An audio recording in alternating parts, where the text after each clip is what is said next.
पण त्याची निर्मिती ज्याच्यापासून आहे ते ब्रह्म सर्वात मोठं आणि तेच मला व्हायचंय. मी होणार आहे, मी होतो रूप माझं तेच आहे समजून आठवून घेईल मी ते. पण माझ्या इतकं मोठं लोक असेल सर्वात मोठा मी नाही का? आता हे मी म्हणेन हे सर्वात मोठी आहे, तुम्ही काय म्हणा? तुम्ही म्हणाल तुम्ही सर्वात मोठी आहे, हे काय म्हणते हे सर्वात मोठा आहे. मोठी वस्तू फक्त एकच असते आणि आपल्या प्रत्येकाचा अनुभव असणार आहे की मी सर्वात मोठा, म्हणून सर्व एकरूप आहे. हा अद्वैत सिद्धांत या मोठेपणाच्या चिंतनाने सिद्ध विलक्षण आहे. हे चिंतनच खूप वेगळं आहे. या तऱ्हेने तर्कशुद्ध युक्ती प्रधान आणि अनुभवगम्य असं हे वेदांत चिंतन आहे. वेदांत इतक्या बारकीपणाने विंचूनच काढलं पाहिजे. त्याची दुर्बोधता फारच गेली पाहिजे.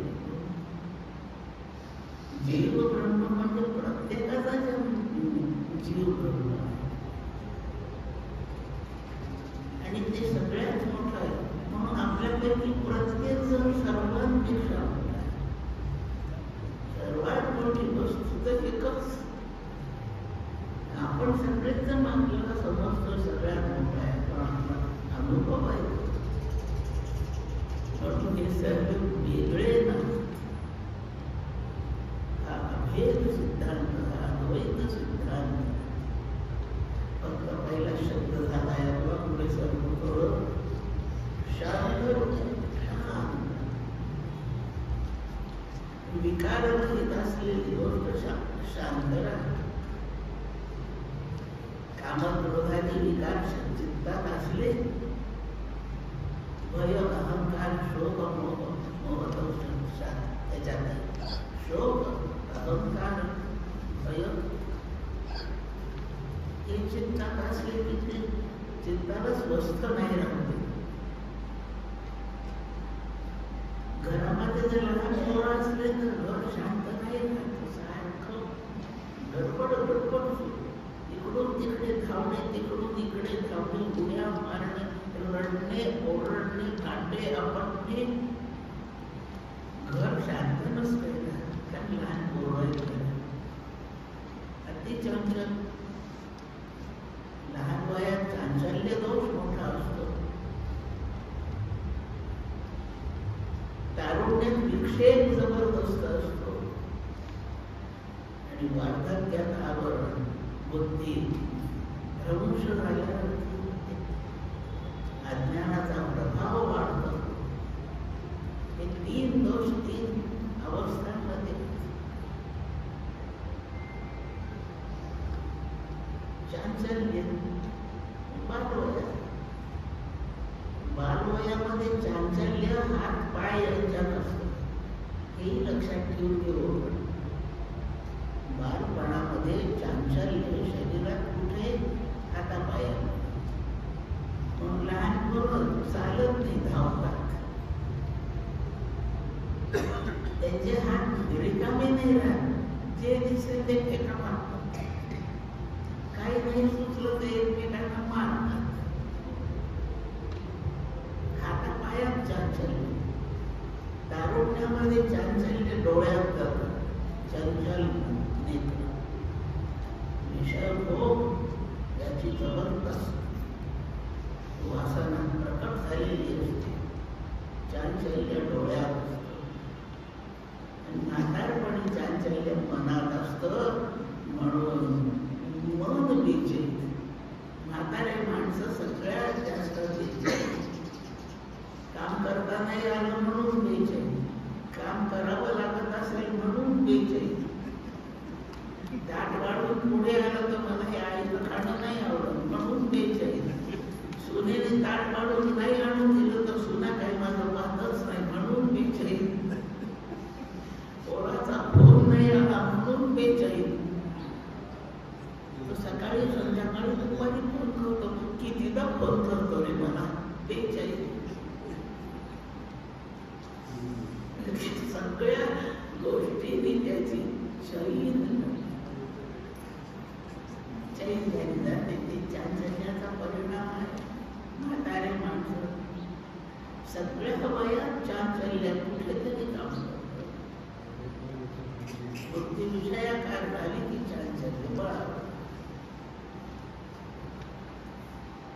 मुद्दा सुरू होता, लहान मुलं जशी घरात गडबड करतात तसे कामक्रोधादी विकार, भय, अहंकार, शोक यांचं थैमान सुरू असतं. म्हणून चित्त शांत नाही, अत्यंत शांत. कर्मशून्यता आल्याखेरीज चांचल्य येत नाही. वासना शून्यता झाल्याखेरीज कर्म थांबत नाही. विषय प्रीती कमी झाल्याखेरीज वासना थांबत नाही. विषयाची सत्यता चुकीची आहे, विषय मिथ्या आहेत हे कळल्याखेरीज विषय प्रीती बंद होत नाही. विषय सत्य आहे हे वाटतं म्हणून त्यांचं प्रेम आहे, आणि त्या प्रीतीचा परिणाम शेवटी वासनेत आहे. कारण परंपरा ध्यानात ठेवावी, म्हणजे आपण सुरुवात कुठून करायची कळत. सतत अशांत, ब्रह्म अत्यंत शांत, इतकं शांत आहे की त्याच्या शांतीला प्रशांती असं, प्रकर्षाची शांती. जिथे चांचल्य येण्याची काही शंकाच घ्यायची कारण नाही, इतकी शांती. एक उदाहरण गोष्ट रूप आहे, मी आपल्याला कधी सांगितलेलं असेलही. ती माझी विस्मरण शक्ती काम करते. मी आधी सांगितलं होतं ते नाही, हे माझी स्मरण शक्ती, ही विस्मरण शक्ती आहे. एक खूप शहाणा माणूस होता, अभ्यास करणारा होता. अगदी विद्वानाने नाही म्हणता आलं तरी शिकला होता शास्त्र. उत्पन्न झालेल्याचा नाश होतो, प्रलय होतो, महाप्रलय होतो, असं सगळं त्यांनी ऐकलेलं होतं. आणि त्याला एक इच्छा झाली ऐकल्यानंतर. ती इच्छा कोण पूर्ण करेल आपल्याला? म्हणून त्याला रामदास स्वामींची आठवण आली. तो आहे एक महात्मा, सगळ्या प्रश्नांची उत्तरं सांगेल. म्हणून आपण रामदास स्वामींकडून भेटावं असं ठरवलं. मग सज्जन गडावर गेला. होते समर्थ, समोरच होते. गेला, हेच आहेत ते स्वामी, यांना विचारलं. जाऊन नमस्कार केला. समर्थाने विचारलं कोण, कुठले, काय. हे औपचारिक पूर्ण संपलं. समर्थ म्हणतात, आपली काही इच्छा करून आपण आला? मला प्रलय पाहिजे आहे. असं प्रलय पाहिजे?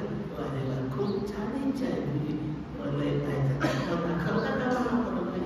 दाखवतो ना, त्यात काय कठीण, तुला प्रलय दाखवतो. पण त्याच्या आधी माझ्या 2 प्रश्नाची उत्तरं दे, म्हणजे मग प्रलय दिसायची तयारी होईल. विचारा प्रश्न, सांगतो मी. आणि समर्थाने पहिला प्रश्न विचारला त्याला, तुला कसा कोणता प्रलय पाहिजे? तुझ्या सह पाहिजे आहे की तुझ्या शिवाय पाहिजे? तुला प्रलय तुझ्या सह पाहिजे आहे की तुझ्या शिवाय पाहिजे? प्रश्नाचा काही फारसा अंदाज कळला नाही अर्थाचा, पण 2 पैकी एक हे द्विपर्यायी आहे उत्तर. याचे 2च पर्याय आहे, हे किंवा ते. तर त्यांनी असा विचार केला की तो माझ्या शिवायच मला पाहिजे, आणि तुझ्याशिवाय पाहिजे म्हणजे तू राहशील, बाकी सगळं जाईल. पण त्याला प्रलय कसं म्हणायचं? काही जर शिल्लक राहत असेल तर त्याला प्रलय कसं म्हणायचं? अरे हो, माझी निवड चुकली, मग असं करा, माझ्यासह प्रलय दाखवा, मग पाहिल कोण. तुझ्यासह प्रलय झाला म्हणजे प्रलय तुलाच तर पाहिजे आहे ना. तूच प्रलयात संपला, प्रलय कोण पाहिजे? त्याला लक्षात आलं की मी जे विचारलं तेच चुकलं. 2 उत्तर या गुरुदेवांनी सांगितले ते बरोबर पाय धरले. माझ्या या असल्या काही शंका उत्तर यातून मला बाहेर काढा. समर्थांनी ठेवून घेतला, त्याला बोध केला. ही प्रलयाची कल्पना. आणखीन एक गोष्ट सांगते, आपल्याला शांतीकडे जायचं. गुरुकुल आहे, ऋषी शिकवत आहेत. या गुरुकुलामध्ये ब्रह्माभ्यास सुरू आहे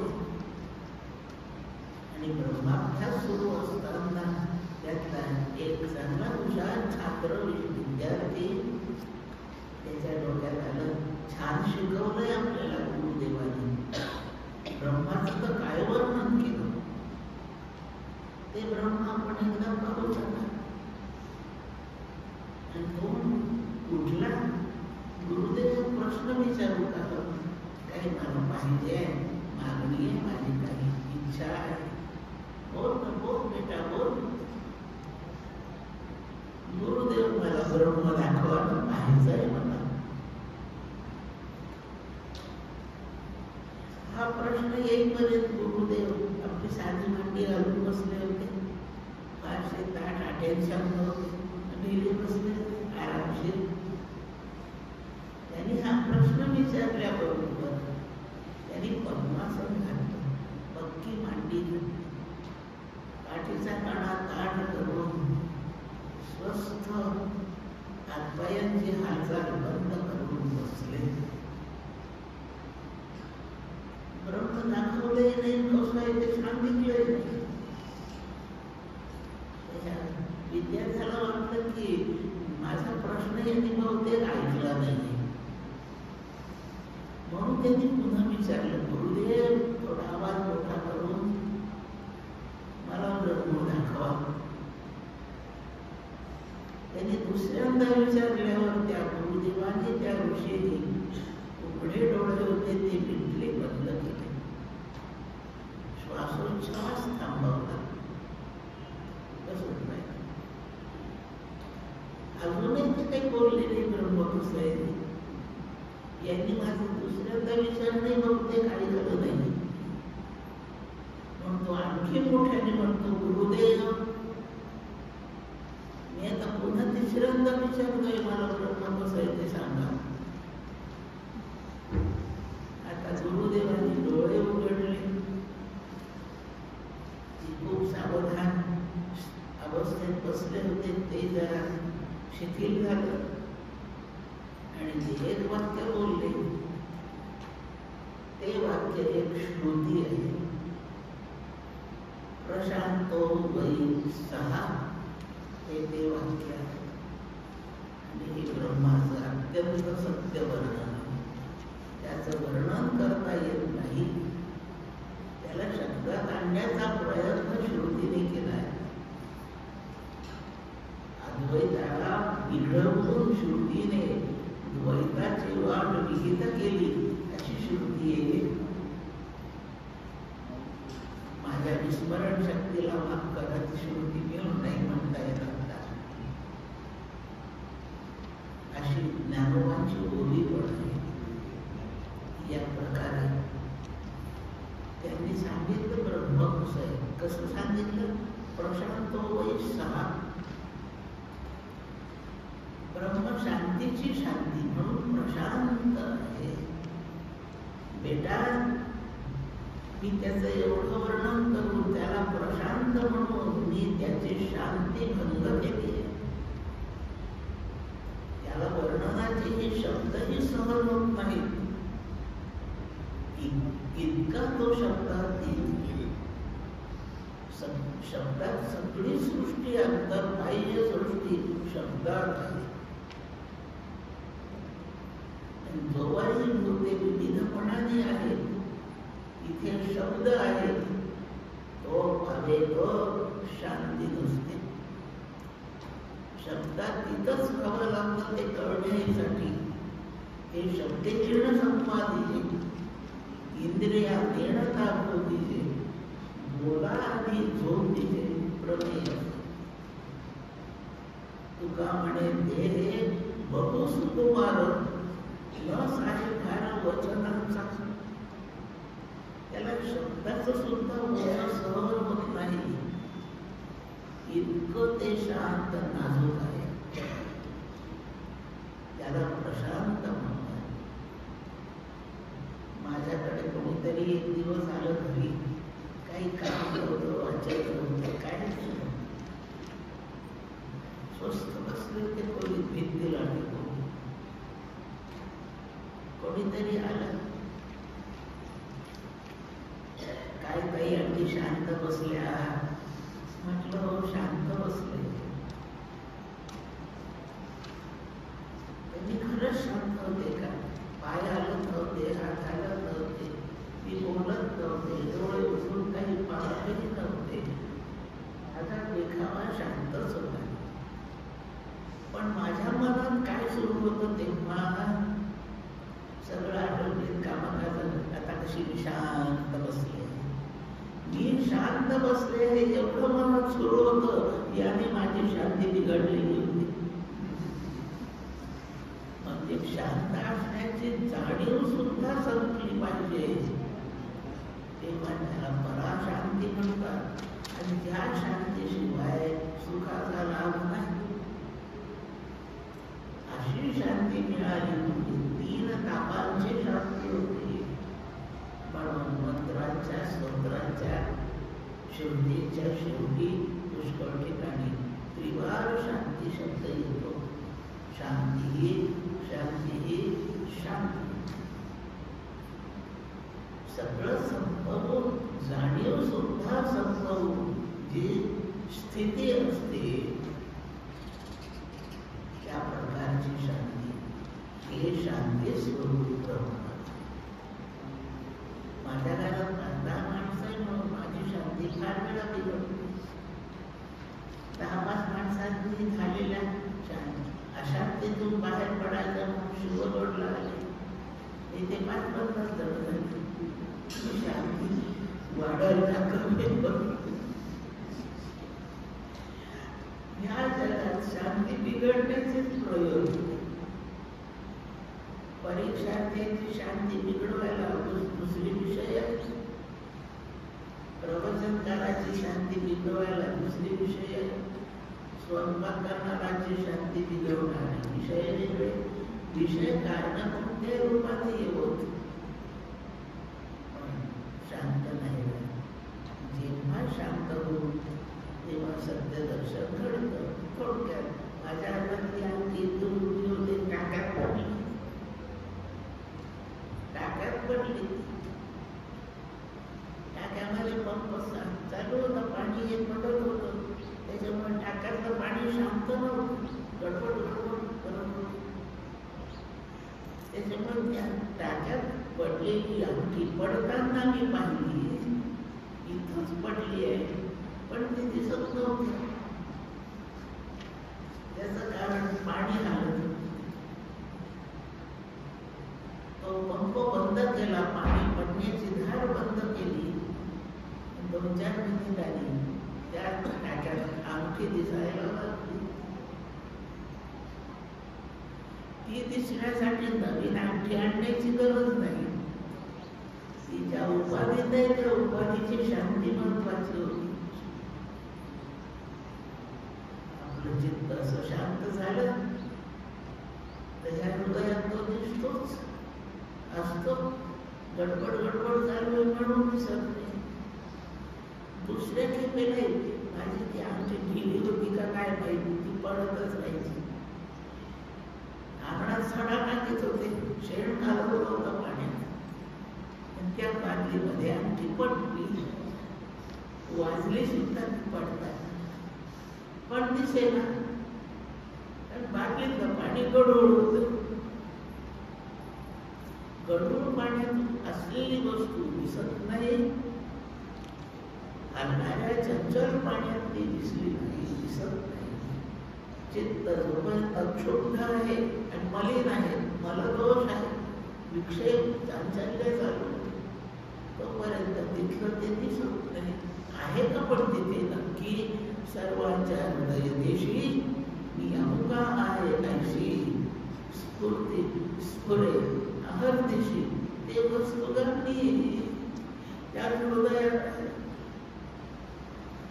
ते चित्त अधर्म प्रवृत्तीने गढूळ आहे आणि विक्षेप दोषाने चंचल आहे.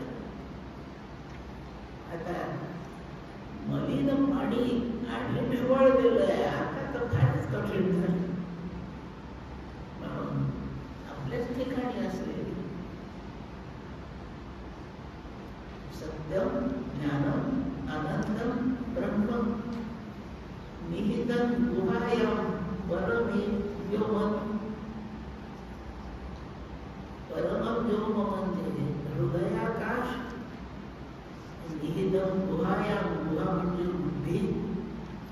हृदयाकाशामध्ये बुद्धी नावाचं ते जो घटक, त्या घटकामध्ये ब्रह्म वस्तू कोणती सत्यम ज्ञानम अनंतम या लक्षणाची वस्तू इथेच हृदयात आहे. तिसरा पुरावा देव जवळी अंतरी भेटी नाही जन्मवरी. 80 वर्ष जगा 88 वर्ष जगा अजून काहीच भेट जवळ आहे. याचं कारण आहे चित्त मलिन आहे, चंचल आहे. चांचल्य संपवल्यानंतर त्याला शांत झाले म्हणतात, पण मालिन्य निघून गेल्यानंतर त्याला शुद्ध म्हणतात. शुद्ध शांत चित्त ब्रह्मदर्शनाची भूमिका आहे. याप्रमाणे परंतु निराकार शून्यम वरेण्यम.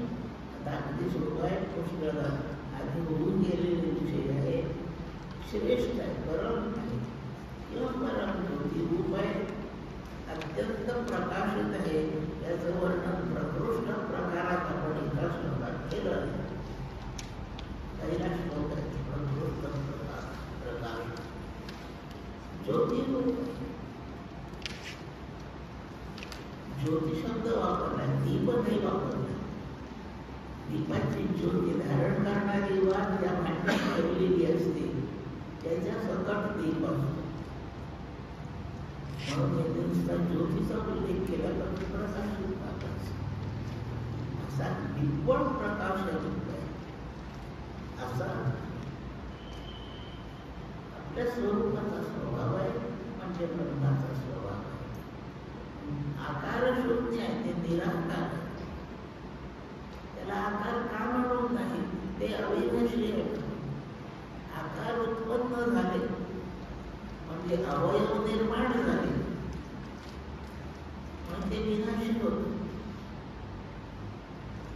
एकदा आमच्या घरामध्ये मोठा पुरुष व्यक्ती मोठी थोडी नव्हती. दुसरा दिवस गणेश चतुर्थीचा होता. तर मला आमची आई आणि बाबा म्हणाले की गणपती घेऊन ये बाजारातून, मृण्मय गणपती लागतो चतुर्थीला मांडायचा. निघाले, पैसे पिशवी काय घ्यायचं ते घेऊन निघाले गणपती आणायला. आमच्या आईने सूचना केली, त्याचे हात मोकळे असलेला नको म्हणून. ठीक आहे, त्या आईच्या त्या सूचनेचा अर्थ मला आठवतो. आली या आकारा अवघे नासे. मोकळे आकाशाचं गणपतीचे असले तर तो गणपती भांगण्याची शक्यता जास्त. एखादं बोट तरी जाईल, हात तरी जाईल.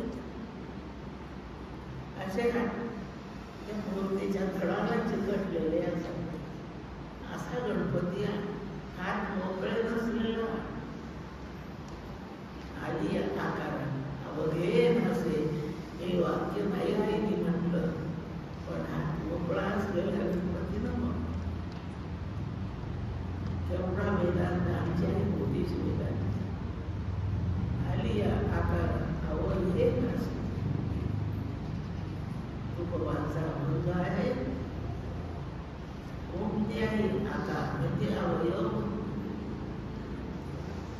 ब्रह्म अविनाशी आहे हा जो सिद्धांत आहे तसा तो असण्याचं कारण तो निरवय निरंश आहे, निष्कल आहे.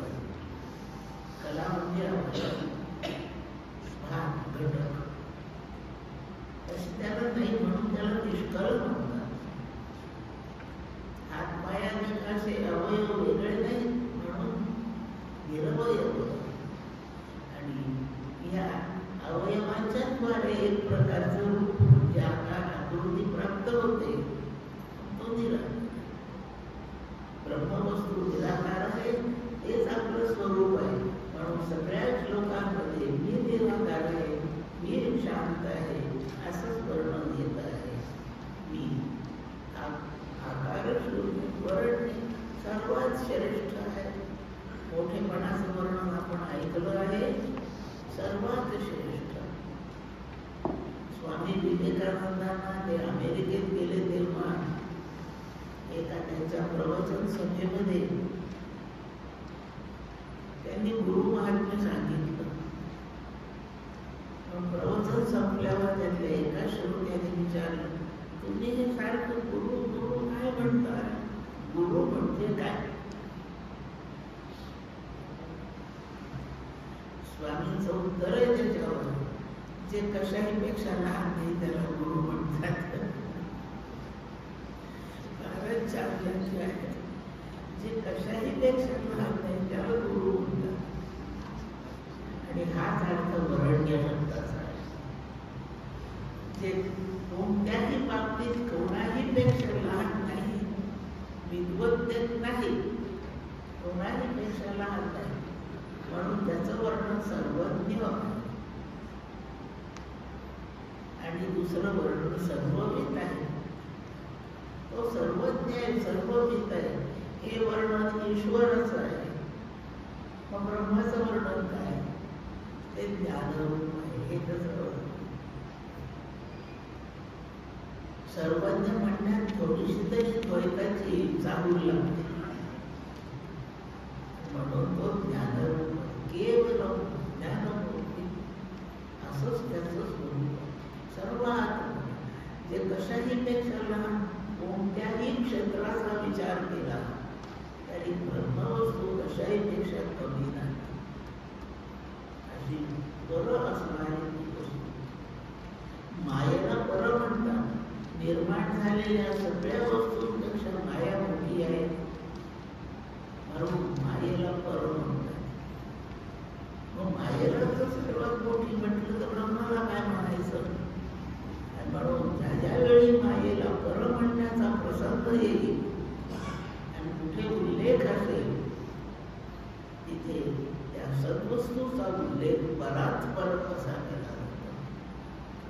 पर असणाऱ्या मायेपेक्षाही जे पर म्हणजे मोठे आहे, परात पंचमी विभक्ती, परापेक्षा मोठं म्हणजे मायेपेक्षा मोठं. मायेला जर पर म्हटलं तर ते विश्व सृष्टीच्या दृष्टीने म्हटलंय. मग त्या दृष्टीने मायेला पर म्हटल्यावर ब्रह्माला काय म्हणायचं? ते मायेपेक्षा मोठं म्हणून परात पर म्हटलं जातं. या प्रकारे वरेण्य कशाही पेक्षा लहान नाही, यदात्यंत शून्य, आधी नाही आणि अंत नाही, ओघानेचे तर मध्य पण नाहीच. सुरुवात त्याची झाली नाही, त्याची स्थिती कशाची येणार आहे? आणि त्याची स्थिती नाही, सुरुवात नाही, त्याला समाप्ती कशाची होणार आहे? म्हणून ते आधी मध्यांतर रहित शून्य म्हणजे रहित आहे. परम शंकरांचं सर्व मंगल करणार आहे, म्हणून त्याला शंकर म्हणतात. शंकर अर्थाचा शिव शब्द आहे, शंकर अर्थाचाच ब्रह्म शब्द आहे. शंकरोती इति याच्यामध्ये शंकर संहाराचे देवक आहे, पण शुभच करतो. विनाश करून तो कल्याणच करीत असतो. म्हणून शंकर आहे आणि असं सर्वात कल्याण करणारी वस्तू ब्रह्म आहे. ब्रह्म मंगलम परम ही त्याची श्रुती आहे.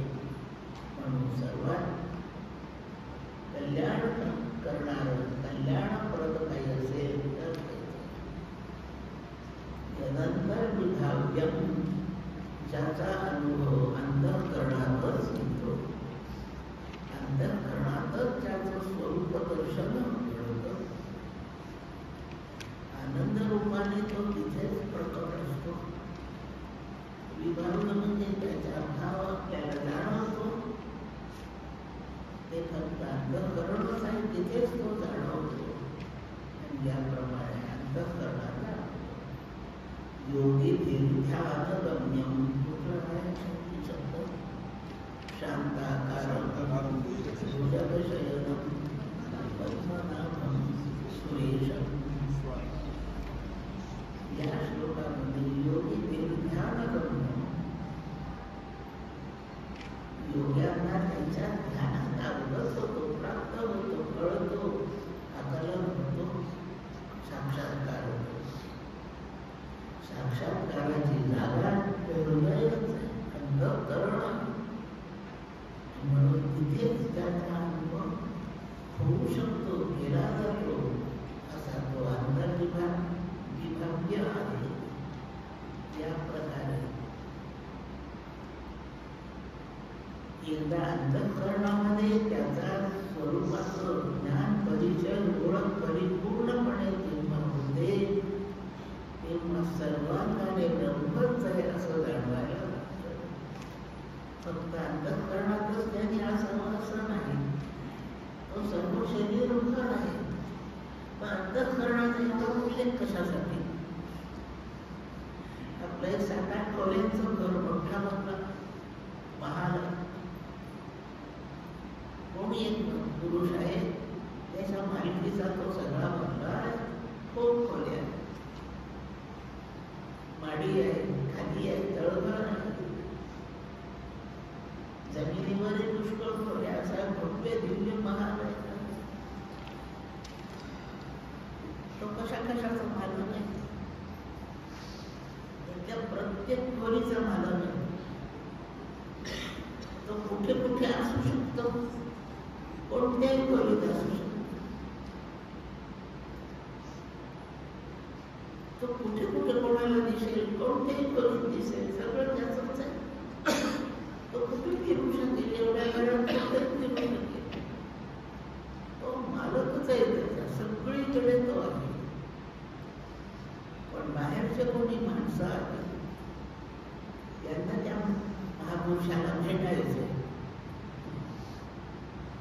त्या सगळ्यांना तो महापुरुष भेटतो कुठं? स्वयंपाकघरात. स्वयंपाकघर त्याचंच आहे ना. सगळ्यांना भेटायला स्वयंपाकघरात भेटतो का? त्याच्या झोपण्याच्या खोलीत भेटतो का? स्नानघरात भेटतो का? शौचालयात भेटतो का? त्याचंच आहे ना सगळं ते. पण त्याला भेटायला जे येतात त्यांना तो श्रीका बैठकीतच भेटतो. भेटायचं असेल तर तिथे भेटतो. तो सगळीकडे असू शकतो, राहू शकतो, फिरतो, येतो, जातो. त्याचा दरारा सगळीकडे, सगळ्या ठिकाणी त्याच्या अस्तित्वाने शिस्त, इतका त्याचा प्रभाव सगळीकडे कुठेही असतो. आणि आपणही गेलो चुकून मागून त्या भागात तो कुठेतरी दिसतोच आपल्याला. कसा हातापायातून दिसतो, पण त्याच्या वैभवाचं, भेटीचं जेव्हा दर्शन घ्यायचं आहे, तेव्हा दिवाणखान्यातच ते होतं. तो दिवाणखाना त्याला त्या वेदांत शास्त्राने हृदय शब्द, हृदयात अशाच भेटतो. म्हणून श्लोकातले शब्द तो अंतर्विभाव्य, म्हणजे त्याची प्रत्यक्ष भेट, साक्षात्कार जिथे होतो, संपूर्ण जग त्याच्याच मालकीचं. तो अणुरेणूमध्ये सगळीकडे आहे. त्याला उच्च नीच प्रकार. त्या एवढ्या धनाढ्य पुरुषाच्या दृष्टीने त्याची कोणतीच खोली कमजोर नाही, कमी प्रतीची नाही. सगळ्यांची सारखी मालकी, सगळ्यांचं सारखं होतं. पण तरी भेटीचा प्रसंग आला तर तो बैठकीच्या दिवाणखान्यातच भेटतो. तसा तो अंतःकरणातच प्रमाणात अनुभवाला येणार आहे. आणि त्याची भेट कशी होते? स्फूर्ती तेजोसी स्फुरेत अहर्निशि ते वस्तुरानी स्फूर्ती रूपाने सर्वांच्या प्रत्ययाला येतो. त्याचा अनुभव स्फूर्तीच्या द्वारे आपण पदोपदी घेतो. प्रवचनाची वेळ झाली हे कशामुळे कळलं आपल्याला? प्रवचनाची वेळ झाली हे कशामुळे कळलं? त्याच्या प्रकाशाने कळलं. आता निघायला पाहिजे ती स्फूर्ती होते, तशी प्रेरणा होते. त्याचा परिणाम आहे ही त्याची भेट आहे, ही त्याचं स्फूर्ती रूप आहे. चैतन्य स्फूर्ती रूपाने अनुभवाला येते. ती स्फूर्ती अंतःकरणाला काम करायला मदत करते. ती स्फूर्ती हातापायात नाही. त्या बाईला कोण आपल्यामध्ये येतं म्हणून माझ्या चैतन्याने हाताला स्फूर्ती मिळते आणि मी हा दांडा हाताने बाजूलाच असते. हा सगळ्यांच्या मध्ये येतोय, दिसत नाही आपण एकमेकाला. हा सरकवलं पाहिजे. हे कशामुळे कळलं मला? हे माझ्या हाताला नाही कळत. हाताला काम करता येईल, सांगावं लागेल हाता याला सरकव. हे सगळे प्रेरकत्व जे आहे त्या चेतनाचा गुणधर्म आहे, ते स्फूर्ती रूपाने आपल्या अनुभवाला येतो आहे. असं स्फूर्ती रूप आकार म्हणून अविनाशी, सर्व व्यापक, सर्वातून मोठं अद्वितीय स्वरूप आहे. अविनाशी स्वरूप ते स्वतः मी आहे. त्याला शिव म्हणताय, त्याला ब्रह्म म्हणताय. तदेव अहम अस्मि, तेच मी आहे, तेच मी रूपाने राहत. आणि म्हणून साधन करताना मला ते रूप व्हायचंय, इथून साधनाची सुरुवात आहे. आणि साध्य सिद्ध झाल्यानंतर ते ब्रह्मही आहे असा अर्थ. दोन वाक्यांचा तर देव अहम अस्मि, ते मीच आहे. हे सिद्धांच्या तोंडचे शब्द आहेत आणि साधकाच्या तोंडचे शब्द त्याचं साधन पूर्ण झाल्यावर त्याच्या तोंडून पहिल्यांदा निघणारे शब्द अहम ब्रह्मास्मि.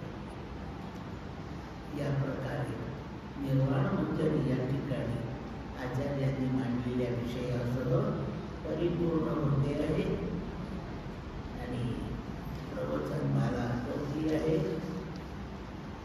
आता मला कशाला कमी समजून मला असं वाटतं की निर्वाण मंजरी पूर्ण केला आहे.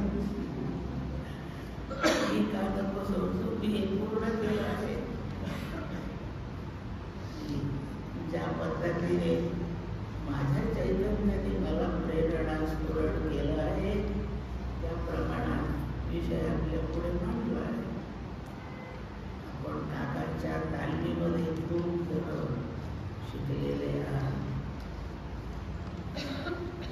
काहीतरी म्हण शहाण्याला फार सांगणे न लगे अशा अर्थाचे काही राहील म्हण थोडक्यात पूर्ण आणि थोडक्यात पूर्ण आहे. त्यापेक्षाही मी बरंच जास्त बोलले आहे. कदाचित थोडक्यात जेवढं चांगलं समजतं झाल्यावर बिघडून जातं बघा. पण आपण सगळे सुज्ञ आहात.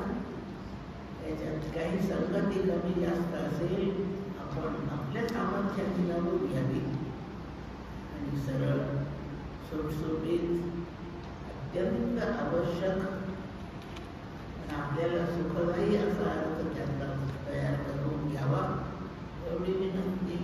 वेदांताचा अभ्यास करण्याच्या काकांच्या अनेक पुस्तकातून सूचना आल्या आहेत. थोडक्यात सांगते. अजून जर ब्रह्मभाव होण्याची पात्रता आपल्या चित्ताला आलेली नसेल तर विहित कर्माचरणापासून सुरुवात करा. विहित कर्माचरणामध्ये देवांची पूजा हे आहे. पूजा करीत चालू आणि विहित कर्माचरण चुकवू नये. प्रत्येकाचं विहित वेगळं वेगळं असतं. सगळ्यांचं विहित सारखं आपल्या ते विहित म्हणजे ते करावं असंच नेमकं ते कर्म आहे, ते कर्म. आणि तिच्या पोरांनी करावं, त्या पोरांचं विहित याच्यात फरक. शाळेमध्ये शिक्षकाचं विहित करणं वेगळं आहे आणि विद्यार्थ्यांचं विहित करणं वेगळं आहे.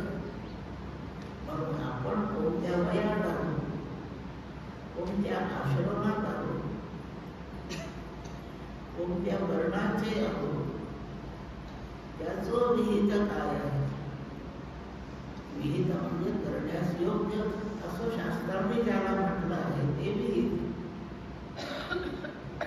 विशेष सूचनांच्या सह विशेष गुणधर्मांचा विचार करून जे कर्म आपल्यासाठी सुचवून ठेवलंय ते विहित. त्याच्या विरुद्ध असेल, त्याच्यासारखं जे नाही ते सगळं निषिद्ध करणं. म्हणून तस्मात् शास्त्रं प्रमाणन्ते कार्याकार्यं व्यवस्थितं ज्ञात्वा शास्त्रविधानोक्तं कर्म कर्तुमिहार्हसि. अर्जुना, तू कर्म करण्यास योग्य आहे कोणतं? शास्त्राला विचारून ते आहे. तुला समजत नसेल काय करू काय नको करू, शास्त्राला विचार, शास्त्राचा आधार घ्या. शास्त्र ज्याला कळतं त्याचा आधार घ्या आणि आपल्यासाठी कोणतं कर्म उचित आहे हे समजावून घ्या. त्या कर्माचं आचरण सुरू करावं. फार थोडक्यामध्ये चित्ताची शुद्धी सुरू होते. म्हणजे गढूळपणाचा शुद्ध. पण गढूळपणा गेला तरी ते हलकं आहे. कारण दुसरं विहित काम करायचं, ती भरपूर उपासना करावी. हे काय उगीच देवाच्या गळ्यात तुळशीचा माळा, यांनी काय मोठं मोक्ष मिळतं असंच वाटतं. पण गळा तुळशी हार कासे पितांबर आवडे निरंतर हेचे ध्यान असं म्हणणाऱ्या तुकोबांना काहीच कळत नव्हतं. त्यांच्या सत्संगाचा प्रारंभ या अभंगाने आहे. म्हणून समूहाच्या ध्यानाचा विचार करावा, नामाचा विचार करावा, त्याची ठराविक शिस्त पाळावी. एवढ्या साधन गटाचं नाव उपासना असं आहे. उपासनेत काही वचनही आहे. विष्णू कृष्ण हरी गोविंद या नामाचे निखिळ प्रबंध माझी आत्मचर्चा विशद उदरगाती. या उपासनेतच एक अंग म्हणून सद्ग्रंथांचं वाचन करावं. एवढं करण्याचं मुळात व्हावं म्हणून उपासनेमध्ये सत्संग सज्जनांच्या सहवासात असावा. हे दुसरं साधन झालं. पुष्कळशी चित्त शुद्ध झालं, शांत झालं, चांचल्य गेलं, मल गेला, विक्षेप गेला. आपल्या हाती मल घालवणे आहे. आपल्या हाती चित्ताचं विक्षेप म्हणजे चांचल्य घालवणे. तिसरा चित्त दोष आवरण आहे. आता तो घालवण्याच्या खटपटीत पडावं. ज्ञानपरम सत्पुरुषांच्या ग्रंथांचं वाचन करावं आणि अशा विद्वान आणि सच्चरित्र अशा व्यक्तीच्या मुखाने ग्रंथ समजावून घ्यावे. आपल्याला ग्रंथ वाचता आला म्हणजे समजतो असं नाही. शब्द कळायला लागतात. शब्द कळणे ही साक्षात्काराची भूमिका नाही. शब्दांचा अर्थ कळणे ही पहिली, शब्द कळणे पहिली पायरी, शब्दांचा अर्थ कळणे ही दुसरी पायरी आणि शब्दातील अर्थ कळणे ही शेवटची पायरी. जोपर्यंत शब्दातील अर्थ कळत नाही तोपर्यंत समाधानच नाही. दृष्टांत सांगते आणि थांबेल.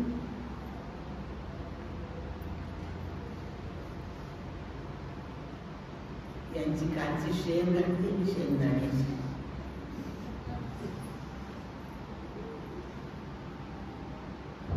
शेंग शब्द कळला, शब्दाचा थोडासा अर्थ कळला की याच्या शेंगदाणा मिळतं.